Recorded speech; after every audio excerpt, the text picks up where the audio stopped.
শিলচরের মানুষের যেরকম বন্যা হয়েছিল, আমি শিলচরের ছেলে, ভয়ানক এই বন্যা, এবং এটা সত্য কথা।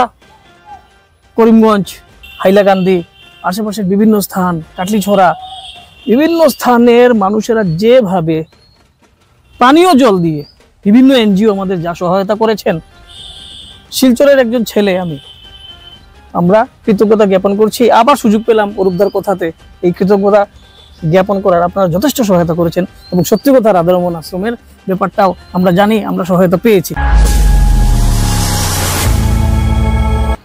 নমস্কার, নর্থ ইস্ট নিউজে আপনাদের স্বাগত জানাই। মণিভূষণ চৌধুরী।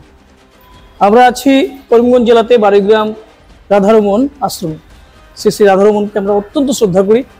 আজকে এসেছি বাড়িগ্রাম রাধারমণ আশ্রমে। পাশে আছেন মনীন্দ্র দাস, উনি বিখ্যাত সামাজিক ব্যক্তিত্ব, মূলত হাফলংয়ে থাকেন, কিন্তু এখানে পেয়ে গেছি বিশ্ব হিন্দু পরিষদের প্রান্ত, দক্ষিণ অসম প্রান্ত সৎসঙ্গ প্রমুখ। মনীন্দ্রদার কাছে জানতে চাইছি আপনি কিভাবে জড়িত হয়েছেন, এবং বিষয়টা সবারই জানা আছে। আমরা আজকে নববর্ষের, বাংলা নববর্ষের দিন, শ্রী শ্রী রাধারমণ নিয়ে কিছুই বলার নেই, প্রায় প্রতিজনের জানাই বিষয়। তবু আমাদের আজকের এই এপিসোড, রবিবার বিশেষ এপিসোড, ওনার প্রতি শ্রদ্ধা জানিয়ে বাংলা নববর্ষ 1431-এর অনুষ্ঠান আমরা ডেডিকেট করছি প্রভুপাদের চরণে। বন্ধুদের কাছে জানতে চাইছি কিভাবে আপনি জড়িত হলেন, বা আপনার একটু জানতে চাইছি আপনার অনুমতি, আপনার চোখে শ্রী গুরুদেবের বিষয়। জয় রাধারমণ। সর্বাগ্রে পরম দয়াল প্রভুপাদ শ্রী শ্রী রাধারমণ গোস্বামীজির রাতুল চরণে আমার কোটি কোটি দণ্ডবোধ। তার সঙ্গে জানাচ্ছি নর্থ ইস্ট যে প্রচার বিভাগ, নর্থ ইস্ট নিউজের আমার দাদা মণিভূষণ দাকে, যে এই মহতি দিনে, বিশেষ করে আজ বাংলা নববর্ষ, এই শুভ দিনে, এবং আমার পরম দয়াল প্রভুপাদের বিষয়ে জানার ইচ্ছুক বা ওনার সময় যিনি এসেছেন, তাই ওনাকে আমি অন্তর দিয়ে সাধুবাদ জানাচ্ছি। আমি অনেক ছোটোবেলায়, তখন বয়স 11 বছর হবে আমার, আমি তখন ছিলাম দুর্লভছড়াতে। তখন প্রভুপাদের সাথে দর্শন, আমার ফার্স্ট দর্শন তখনই হয়। দুর্লভছড়াতে একজন ভদ্রলোক ছিলেন। আনুমানিক কত বছর আগে? আনুমানিক আপনার 60 হবে, তো 60 বছর হবে। গুরুদেব গিয়েছেন এক বাড়িতে, ফণীভূষণ দাসের বাড়িতে। ওনার মায়ের 40 দিনের উৎসব ছিল, তখন ওরা দর্শন পেয়েছিলাম। তিনি বলছিলেন যে তুমি আসো, বাড়িগ্রামে আসবে, বাড়িগ্রামে আমার আশ্রম আছে। আমি পরে আসছিলাম। এমনই সৌভাগ্য দেখেন, আগামীকাল যে সপ্তমী বাসন্তী পূজা, সেই দিনেই আমি আসছিলাম এখানে। আর আসার পরে তিনি বললেন এখানে নাটমন্দির ছিল, সমস্ত কিছু বাসযার ছিল, কোনো বিল্ডিং ছিল না। 60 বছর আগে? এই সময় তো কিছু ছিল না। 60 বছর আগে? 60 বছর আগে। প্রভুপাদ স্বয়ং আমাকে দেখে বললেন, তুই এসেছিস, যা স্নান করে তোকে দীক্ষা দেবো। প্রভুদেব স্বয়ং যে ছিলেন একজন, স্বয়ং আমার চোখে তো শুনি ভগবান। মানুষে বলে না যে যা চায় তাই পায়, এমন অনেক জীবন অনেক পেয়েছি ওনার থেকে। আমি কি বলবো, এই আশ্রম তিনি সবাই জানে। দেশ যখন বিভাজন হলো, তিনি আসলে ছিলেন বর্তমান যে বাংলাদেশ, সিওরতে ইটা পাহাড়ে ছিলেন তিনি। ওইখান থেকে তিনি এখানে আসলেন। এখানে আসার পর সালটা 51 এরকম হবে। এখানে ছিল এটা গোপালের আখড়া ছিল সেটা, হ্যাঁ। তখন তারা এখানে কমিটির সবাই ওনাকে নিয়ে আসলো, আর এখানে দায়িত্ব দিল ওই রাধারমণ। এই জন্য আমাদের গোপালজি রাধারমণজি বিনোদ রায়জির আশ্রম, ওনার সেবা ছিল রাধা বিনোদ রায়। অনেক অলৌকিক লীলা এখানে ঘটেছে, আমার চোখে দেখেছি।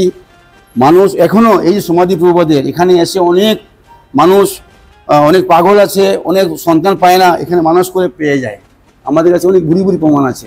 আমরা ইয়ং জেনারেশনে যারা আছি, অনেক সময় আমরা অনেক কিছু যুক্তি তর্ক বিজ্ঞানের বিষয় নিয়ে আসি, অনেক সময় বোঝা যায় না, কিন্তু আমার সাহস হয় না, কারণ আমার মায়ের বয়স 84।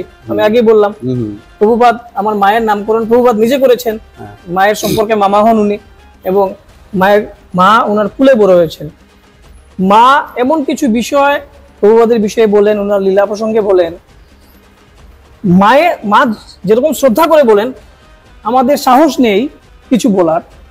মা অন্তর থেকে ওই কথাগুলি বলেন, প্রভুপাদের লীলা বিষয়ে বলেন। কিছু একটা ব্যাপার আছে, আছে অনেকের মুখে শুনেছি, শুধু আমার মায়ের মুখে না, অনেকের মুখে শুনেছি। আছে, এখনো আছে। দেখুন শাস্ত্রে কি বলেছে, শাস্ত্রে বলেছে অদ্যবধি নিত্যলীলা করে গৌর রায়, কোনো কোনো ভাগ্যবান দেখি পরে পায়। আমরা দেখতে পাই না, আমাদের সেই চক্ষু নেই, কিন্তু তিনি আছেন, লীলা করতেছেন। তা অনেক ঘুরি ঘুরি প্রমাণ আছে।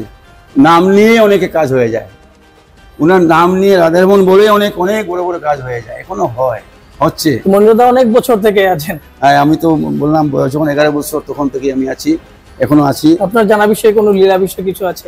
আমার জানা বিষয় তো লীলা, একটা লীলা আছে, কিন্তু লোকটি এখন জীবিত আছে, কিন্তু সেটা হচ্ছে আনিপুরের চান্নিঘাট বাজারের এখানে একজন লোক ছিলেন সিদ্ধেশ্বর পাল। ওনার ছেলে দেবাশিস, দেবু ডাকনাম, আনিপুর বাস স্টেশনে ওনার কৃষ্ণলের কাপড় দোকান আছে। দেবু যখন ছোট ছিল, 4 বছর যখন ছিল, তখন তার পেটটা বড় হয়ে গেছিল। চান্নিঘাট বাজারে গুরুদেব গেছিলেন বিনোদপাল মহাশয়ের বাড়িতে গেছেন রাধারমণ গোস্বামী।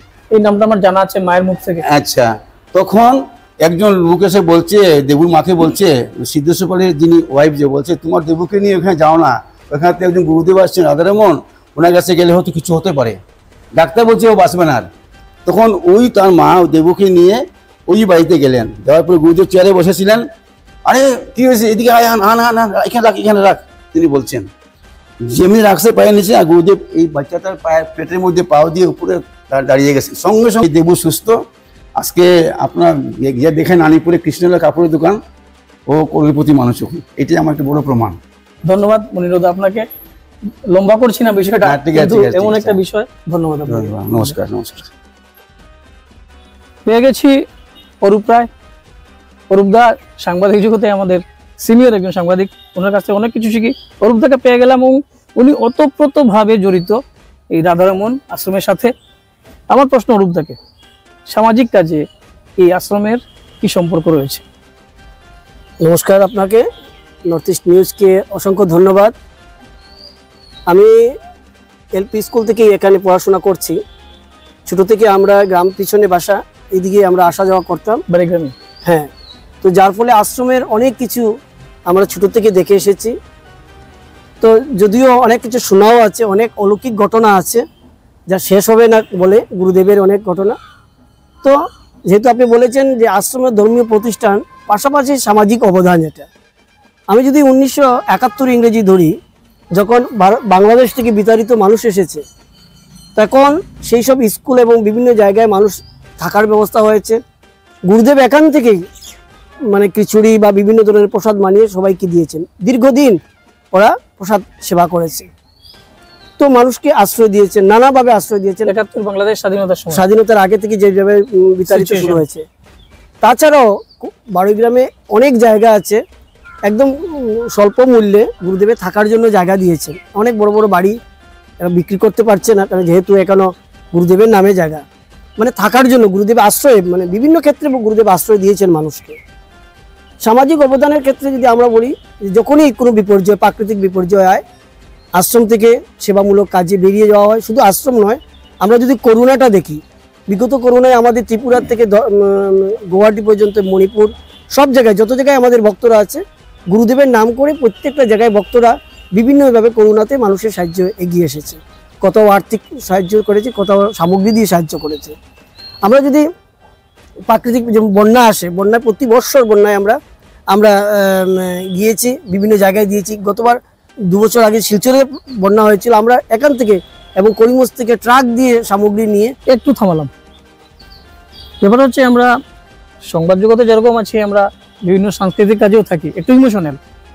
এই যে বন্যার বিষয়টা হলো, আমি শিলচরের ছেলে, আমরা অনেকবার বিভিন্ন মাধ্যমে, সংবাদে বা নিজেদের ব্যক্তিগত সোশ্যাল মিডিয়া বিভিন্ন বিষয়ে আমরা লিখেছি। শিলচরের মানুষের যেরকম বন্যা হয়েছিল, আমি শিলচরের ছেলে, ভয়ানক এই বন্যা, এবং এটা সত্য কথা। করিমগঞ্জ, বৃহত্তর পুরো করিমগঞ্জ জেলা নিয়ে বলছি, হাইলাকান্দি, আশেপাশের বিভিন্ন স্থান, কাটলিছড়া, বিভিন্ন স্থানের মানুষেরা যেভাবে পানীয় জল দিয়ে, বিভিন্ন এনজিও আমাদের যা সহায়তা করেছেন, শিলচরের একজন ছেলে আমরা কৃতজ্ঞতা জ্ঞাপন করছি। আবার সুযোগ পেলাম অরূপদার কথাতে এই কৃতজ্ঞতা জ্ঞাপন করার। আপনারা যথেষ্ট সহায়তা করেছেন, এবং সত্যি কথা রাধারমণ আশ্রমের ব্যাপারটাও আমরা জানি, আমরা সহায়তা পেয়েছি। অরূপদা, প্লিজ কন্টিনিউ। তো আমরা যে আপনাকে বললাম বন্যা, তাছাড়াও যদি আমরা আরও সামাজিক কাজে যাই, এলাকার শিক্ষা প্রতিষ্ঠান, মানে শিক্ষা ব্যবস্থাটাকে উন্নত করার জন্য গুরুদেব নিজেও এখানে, আজকে যে এলপি স্কুল, যেটা প্রায় 100 বছরের, প্রায় 70-80 বছর হবে, এই শিক্ষা প্রতিষ্ঠান গুরুদেবের দ্বারা তৈরি। কি নাম এলপি স্কুল? এখন তো জফরগড় উচ্চতর সঙ্গে মিলে গেছে, তো 44 নং বারোগ্রাম নিম্ন বুনিয়াদী বিদ্যালয়। প্রথম ক্লাস হয়তো ওইখানে গাছের তলে, স্কুলের ছাত্র, হ্যাঁ আমি ওই স্কুলের ছাত্র। আর প্রথমে গাছের তলে হতো, তখন গুরুদেব দেখলেন যখন বৃষ্টি আসতো তখন সবাই চলে আসতো আশ্রমে। উনি উনার জায়গা এবং আশেপাশে 2-4 জনের জায়গা ছিল, গুরুদেব বলে ওদেরকে নিয়ে ওই জায়গাগুলো রাধারমণ আশ্রম থেকে উনি দান করেছেন এবং এখানে স্কুল প্রতিষ্ঠাতা হয়েছে। আমরা যদি যাই শিল্প সংস্কৃতিতে গুরুদেবের অবদান, আমরা ওই জায়গাতে এখানে রাধারমণ সঙ্গীত বিদ্যালয় তৈরি করা হয়েছে গুরুদেবের ভূমিতে। ওনার থেকে মানে কমিটি দান করেছে এই এলাকার শিল্প সংস্কৃতিতে। মহিলা শিক্ষা সম্প্রসারণের জন্য একটি গার্লস স্কুল বানানো হয়েছে, রাধারমণ গার্লস এমই স্কুল। বর্তমানে যদিও এটা জফরগড়ের সঙ্গে মিলে গেছে। দীর্ঘদিন এখানে মহিলারা শিক্ষার ব্যবস্থা নিয়ে একটা সমস্যা ছিল, আগে তো পুরুষ মহিলা আলাদা থাকতো, ওই জন্য মহিলারা শিক্ষা ব্যবস্থা। বাহ, গুরুদেবের যে একটা সবচেয়ে বড় অবদান যেটা বর্তমান আমরা, এছাড়াও অনেক আছে সামাজিক সংগঠন গুরুদেবের নিজে তৈরি করে গিয়েছিলেন। রাধারমণ কৃষি সংগঠন, রাধারমণ গ্রন্থাগার নামে একটি সংস্থা নিজে তৈরি করে গিয়েছিলেন। তো তাছাড়া সামাজিক কাজে আমাদের এই এলাকার বা বিভিন্ন জায়গার মানুষকে অনুপ্রেরণা দিতেন গুরুদেব। লাস্ট যেটা আছে বর্তমানে আমরা চলছে, আপনারা জানেন যে ক্যান্সার একটা মারাত্মক রোগ হয়েছে গোটা পৃথিবীতে, সবচেয়ে বেশি ভারতবর্ষে এবং সবচেয়ে বেশি আসামে। তো সেই হিসাবে আশ্রমের কমিটি একটি জায়গা দান করেছে, রাধারমণ ক্যান্সার হাসপাতাল অ্যান্ড রিসার্চ সেন্টার নামে এখানে একটি ভূমি দান করা হয়েছে। আগামী সম্ভবত অক্ষয় তৃতীয়ার দিন এটা এই ভূমি পূজন হবে, তারপরে ধীরে ধীরে এখানে তৈরি হবে। এই বারোগ্রাম এখান থেকে প্রায় ধরুন 500 মিটার দূর হবে। তো গুরুদেবের এই সামাজিক ক্ষেত্রে গুরুদেবের যে শুধু মানে ধর্ম পালন করেছেন তা নয়, ধর্ম পালনের পাশাপাশি শিক্ষা, সংস্কৃতি, চিকিৎসা সব ক্ষেত্রে ওনার অবদান এবং ওনার অনুপ্রেরণাই আমরা বাকি যারা কমিটি আছে তারা কাজ করে যাচ্ছে, আজ অব্দি কাজ করছে, আগামীতে সেই দ্বারা বজায় থাকবে। শুধু ধর্ম পালন এবং প্রসাদ খাওয়া, পূজা পার্বণ সেটা নয়, তার পাশাপাশিও সামাজিক প্রতি বছর শীতের দিনে বস্ত্র বিতরণ করা হয়, প্রতি বছর পূজার দিনে বস্ত্র বিতরণ করা হয়। প্রতিদিন দেখছি, মানে যেটা দেখতে পেলাম, বুঝতে পেলাম এসে, আমরা নিজেও আজকে প্রসাদ নিলাম, অনেকেই ভক্তরা এসে প্রসাদ নিয়ে যান। তখন আমাদের এখানে একটা আছে যে যদি বাইরে থেকে কেউ আসে, যদি আমাদেরকে এখানে আগের দিন জানানো হয় তখন একটা সুবিধা হয়, কারণ আমাদের এখানের যারা অধিকাংশ বয়স্ক লোক, মানে মহিলা বলুন আর এখন পুরুষ, মানে যারা বৈষ্ণব যারা আছেন তাদের ক্ষেত্রে সমস্যা হয়ে যায়। আগের দিন সকালবেলা রাত্রে সব সবজি টবজি ঠিকঠাক করে রাখা হয়, কারণ সকালে ঘুম থেকে উঠেই তো সবই পূজা পার্বণে চলে যায়, এরপরে রান্না বাড়া হবে। তো আমরা সবসময় দাবি রেখেছিলাম যে সবাই আগের দিন অন্ততকে জানানো, কিন্তু যেমন জানানো হলো হয়তো 100 জন আসবে, বিভিন্ন জায়গায় দেখা যায় এখানে 150 জন 200 জন হয়ে যায়, এটা সমস্যার সৃষ্টি হয়। কিন্তু সবাই প্রসাদ নিয়ে যায়, কেউ প্রসাদ ছাড়া যায় না, কেউ একটু বেশি খায়, কেউ একটু প্রসাদ কম খায়, কিন্তু প্রসাদ সবাই নিয়ে যায়।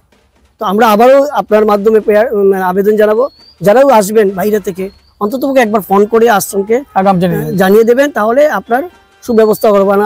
আমরা আজকে কথা ছিল 1টার সময় আসতে আসতে আমরা 3টার সময় এসেছি, আগাম বলে দিয়েছিলাম কিন্তু একটু প্রসাদ আমাদের হয়েছিল। তো এইভাবেই যে বিভিন্ন ক্ষেত্রে সেবামূলক। অরূপদা নিজে কত বছর থেকে জড়িত? আমি অনুমানিক প্রায় 30-35 বছর থেকে মানে আশ্রমে আসা যাওয়া করছি এবং কমিটির সঙ্গে যুক্ত ধরুন প্রায় 10-12 বছর হবে কমিটির সঙ্গে যুক্ত আছে। ধন্যবাদ জানাচ্ছি অরূপদাকে। অত্যন্ত সুন্দর পরিবেশ এই বাড়িগ্রাম রাধারমণ আশ্রমের পরিবেশ। শুধু ধর্মক্ষেত্রে নয়, এরা সামাজিক, সাংস্কৃতিক, চিকিৎসা ক্ষেত্রে কাজ করে চলছেন। আমাদের এই এপিসোড আপনারা জিটিপিএল কেবল চ্যানেলের মাধ্যমে পুরো নর্থ ইস্টে দেখেন, করিমগঞ্জে দেখা চলে, শিলচরে চলে এবং পুরো নর্থ ইস্টে বিভিন্ন স্থানে চলে। এছাড়াও আমরা ইউটিউব এবং ফেসবুক সহ বিভিন্ন স্থানে আমরা তুলে ধরি। একটু ফেসবুকে সুযোগ রয়েছে মতামত তুলে ধরার, মতামত তুলে ধরুন, আপনাদের মতামতের আমরা অপেক্ষায় রইলাম। ধন্যবাদ।